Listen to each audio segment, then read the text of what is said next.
Revenge films. Back then, I was in 5th grade and I lived with my parents and my brother Ryan, who was 5 years old. When I got aware of my surroundings, my mother was always beaten up by my father and she was always crying. That was just my daily life. Fortunately, my father never got violent with me or my brother, but he treated us like we weren't there. One day, unable to bear it any longer, my mother left the house. When I asked my father where she was when she didn't return home, although it was noon, he just replied that he had no idea. Since then, my father started drinking every day, and my brother and I tried not to approach him as much as we could. We thought he'd punch us if we bothered him like he did our mother.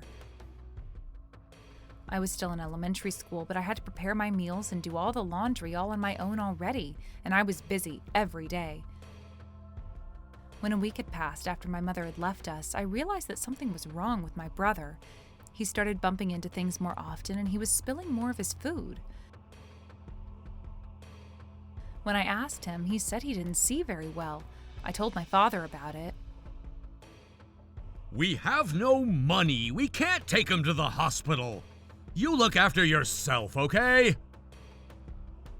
He replied like that, and my brother could never go to the hospital. Starting the next day, my father stopped coming home. I found some money on the table, so I got ourselves some food with it for a few days, but we soon ran out and we were quickly out of food. We had school lunches to eat during the day, but we went to sleep every day, starving ourselves. After that, my father came home just once, but he ignored us both and tried to leave with his packed things. When I grabbed his arm asking where he was going, he flung my arm away and said that he was going to his girlfriend's place and that we were in the way. So he told us to live a life on our own. I was shocked. When I told him that we no longer had money left, as I cried, That's none of my business. You can go steal and serve yourself. He left as if he had no regrets leaving us behind. I was shocked that he left us, but I had a younger brother, so I didn't want to look worried. We were desperately trying to make a living, but because we only had a meal a day, Ryan was quickly growing weak. He was hurt often because his eyesight was bad, but he started refusing to go to kindergarten. So I had to skip school as well to accompany him at home. This meant that we couldn't eat our school lunch, so we had nothing to eat.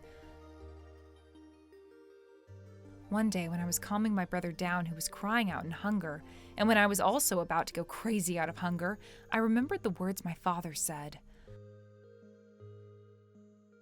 I was never tempted to steal in my life, but knowing I'd die if I didn't eat, before I could realize I was walking to the supermarket with my brother. There were all kinds of products around us, and Ryan was complaining about his hunger. I quietly took a product from the shelf. The bag I brought with me was small, so I could only fit a piece of bread for Ryan, but knowing he'd be able to eat something, I tried to put the bread inside my bag slowly, but at that moment, I heard a woman's voice from behind that I've never heard of. It felt like my heart would stop beating at any moment, and I slowly turned around, my hand freezing at the spot. I knew I was caught, but the voice called my name gently once again. You must be Julia and Ryan. I thought I was going to be arrested, but the woman seemed to know us. I guess she sensed something when I quickly hid the bread behind my back. Oh, it's been a long time. Let me buy it for you. Don't worry. I'm your mother's big sister. After she said so, I realized that she looked like my mother. I felt relieved after I found out who she was, so I silently handed the bread to my aunt. Then she bought us packed meals, sandwiches, snacks, and juice, and paid for everything. After that, she told me she wanted to visit our house, so we took her there. Our house was not in the state for people to live in, and it was a mess with trash everywhere. But my aunt never complained and cleaned the house for us.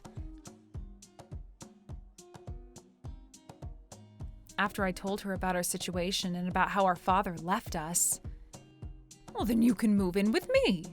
I was surprised when she said that.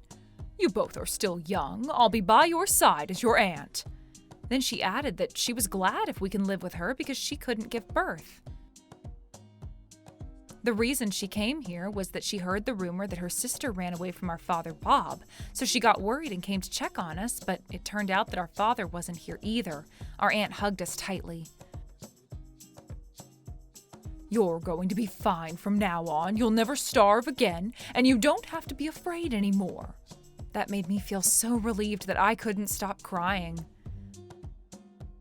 Now that I knew we'll never be hungry again before going to sleep and that I can help Ryan out, I felt so relieved that I was able to get a great night's sleep that day.